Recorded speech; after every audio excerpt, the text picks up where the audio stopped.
retired yet? Well, I'm John Whiteside. I'm the policy director with the Arkansas Public Policy Panel. And I think you've had 3 great presenters. And we're definitely not orchestrating it, but we definitely intended to educate you about these 3 issues. And so some, like Anna, is a professional educator, and she can't advocate one way or the other, but I can. So I'm here, I'm the one to say you need to contact your legislators about that, but I'm going to explain why we have these 3 issues. And the reason is we support them. And one is why we oppose voter ID. Jillian did an excellent example of why, but we believe it's a poll tax. And I know that can be an inflammatory word, but the bottom line is anytime you put a barrier between a human and his right to vote, it's a barrier. And now you've had legislators who go and say, well, it's a free voter ID. Well, it's not, because you got to get off work. She mentioned in detail how you got to get a copy of your birth certificate. So you tell me if you got to pay for a copy of your birth certificate, you got to take a day off work. And some of these legislators just simply do not understand that most people don't live a block from their county clerk's office. So you got to, and let me also kind of illustrate how misguided this legislation is. That if you don't have a driver's license, more than likely you don't have access to a car to drive to the county clerk. So now we're talking about if you live kind of a distance away from your county clerk's office, you got to ask your friend who has a car to take the day off work, or you have to take the day off work. You have to go and make sure you have the papers, and God forbid you don't have the right kind of papers, you're not going to get that voter ID. And so we don't have to put the legislators, I lobbied against this legislation, but they would say, show us the cost. And I was like, that's not the argument. You have a constitutional right to vote. And what they did in the 60s, and everything people here are way more familiar with it than me, is they put a nominal charge that you'd have to pay on the right to vote. Well, the general public, they go, oh, it's $5 or it's $1 or whatever it is, doesn't sound like much. But they knew there was a certain demographic amount of people that wouldn't be able to pay that, and it just so happens they thought those people might not vote for them. And that's where the legislation comes from, and that's it. They want to put a barrier between certain people and their right to vote, and that way they think the outcomes will help them. And we've already seen it in Jonesboro. And the other thing that's bad at that, so it's a barrier, and it's unconstitutional. The second thing about that is they didn't do a very good job of educating people. So in this Jonesboro election was the first test of this, and what they didn't tell people, and there's tons of people who vote absentee. You can mail it in early if you're out of town, if you're military. Now there's some exceptions for military, but what they didn't tell you is you could have been voting for 60 years, and every year you voted absentee, you filled it out just like you're supposed to, you mail it in, your vote's counted.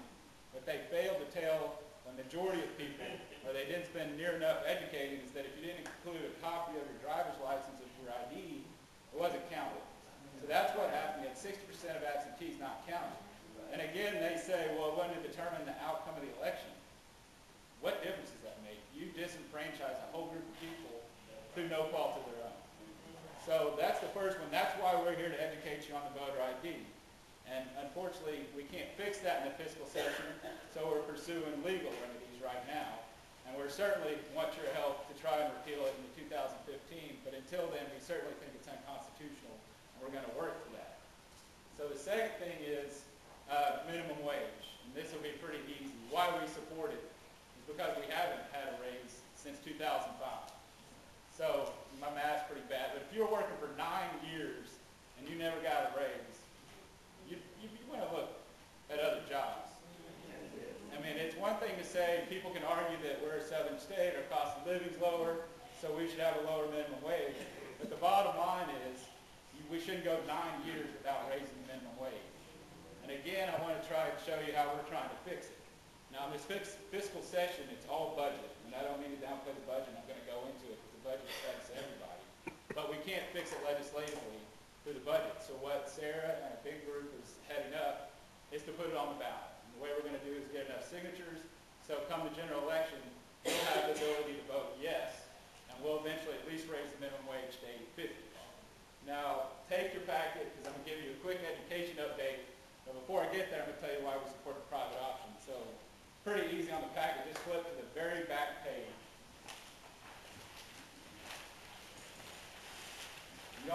Literally just flip the whole thing over. We don't have to fold the page. Y'all see the policy goals for 2013? So this is a big group opportunity to learn. It's a lot of educators, it's a lot of former teachers, it's a lot, big group of people, advocates for children and family, and a lot of other groups came together to kind of form, kind of like the NBA Dream Team. We wanted to put as many people as we could on the front lines to advocate for this type of education. And I'll go through them real quick. Increasing access to high quality pre-K. Again, this is going to get old, but why do we support it? Because we know it works.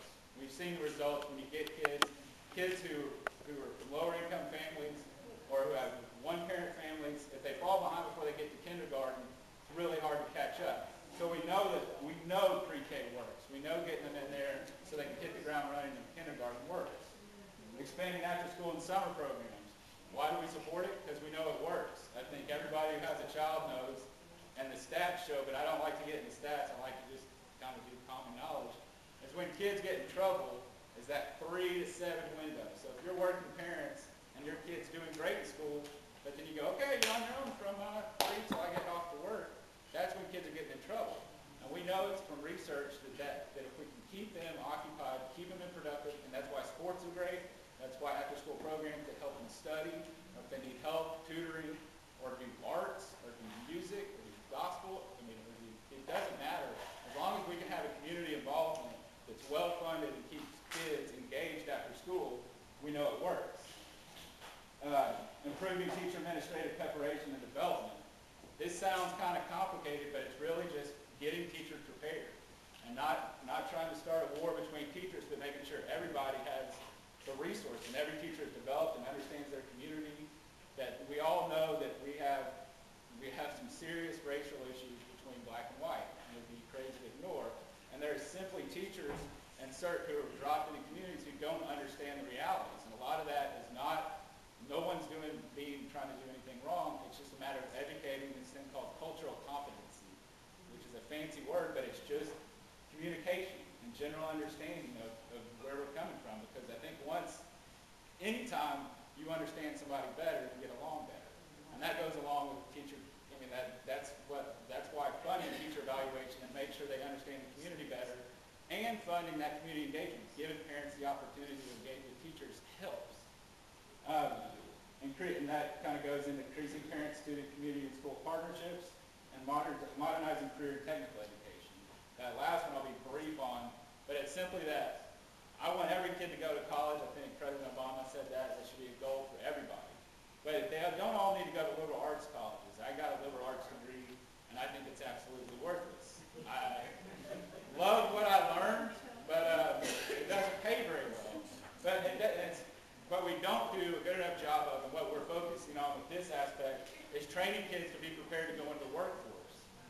We have, forget the politics of it, we have natural gas drilling, and now there's a program that, I think it's not Monticello, but Morrilton, where kids can go into a 3-year program and they get $80,000 a year jobs working as, kind of geologists, but working for Southwestern Energy. To say 10 years ago that you can graduate from UA Morrilton and get an $80,000 a year job, you'd blow people's minds. And we have tons of workforce coming into Central Arkansas. I think I hope y'all know, we had a huge auto plant that we got in Osceola. I think the governor's working very hard to create economic development, but if our kids are not ready to go work in those areas, we're never going to have the kind of economic development we need.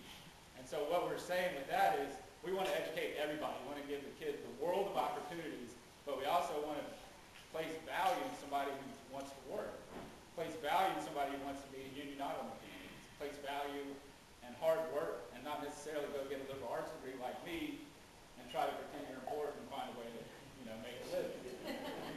So we support public education, and those are kind of the parameters. All right, now I'm going to kind of get into the details of why we want you to contact your legislator about the private option. I think Anna did a very good job of telling you it's kind of a no-brainer. It's $550 million in economic, basically increase economic impact into Arkansas every year. Okay, we're going to end up, hopefully, if it goes well, covering 400,000 Arkansans who never had health insurance before.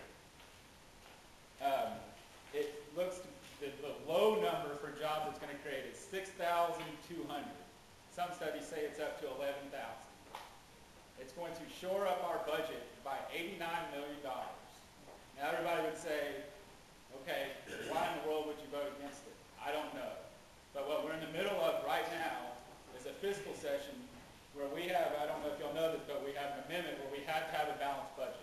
Unlike the federal government, Arkansas always has to balance their budget. So Mike Beebe, our Governor Beebe, introduced a $5 billion budget. I'm going to go through the increases that are there.